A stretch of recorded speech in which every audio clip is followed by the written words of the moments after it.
આ તો કુદરતી છે, આફત કહેવાય. આ તો કમોસમી વરસાદને નુકસાન, ખેડૂતોને નુકસાન, કારખાનાવાળાને નુકસાન, કોઈને ફાયદો નથી અત્યારે. કમોસમી વરસાદનું કારણ જ આપણે છીએ. આ સિરામિક ઉદ્યોગ, આ વાતાવરણ જે મૂળ ઓક્સિજનવાળું હોવું જોઈએ એવું આપણે રહેવા નથી દીધું. એટલે હજી આથી વિપરીત પરિસ્થિતિ ઊભી થાય એવું મને લાગે.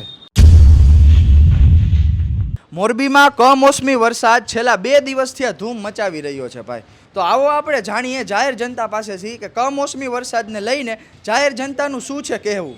અટાણે આ થોડો ખોટો વરસાદ થાય છે. અટાણે હજી આના 15 દિનની વાર છે, 20 દિનની. અટાણે કદાચ વરસાદ થાય તો બહુ એમાં ફાયદો ન કરે, નુકસાની કરે. કમોસમી વરસાદનું કારણ જ આપણે છીએ. આ સિરામિક ઉદ્યોગ, આ વાતાવરણ જે મૂળ ઓક્સિજનવાળું હોવું જોઈએ એવું આપણે રહેવા નથી દીધું. એટલે હજી આથી વિપરીત પરિસ્થિતિ ઊભી થાય એવું મને લાગે.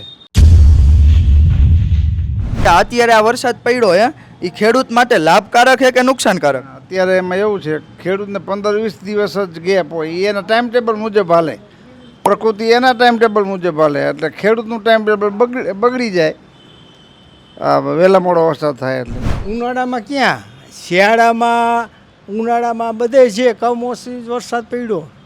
એ તો આ આપણે પર્યાવરણ જ ઓલું થઈ ગયું, વાહનોનો ટ્રાફિક, ઝાડવા કાપી નાખવા, વાવવા નથી. વરસાદની વાવણી લાયક નજીક હોય 15 દિવસ પહેલાં, 5 દિવસ પહેલાં તો લાયક, મહિનાથી પહેલાં થાય તો ગેરલાયક. અને ખેડૂતને હે ને આ તો ખેતી વધી જાય, કોઈ કામનો નથી, નુકસાન વધારે થાય ખેડૂતને. બરાબર. તો પેલા જે તમે અમારા જેવડા હતા બરાબર, તો આવું કાંઈ થતું કે શિયાળામાં ચોમાસું બેસી જાય, ઉનાળામાં ચોમાસું બેસી જાય એવું થતું? હવે જ આવું થાય.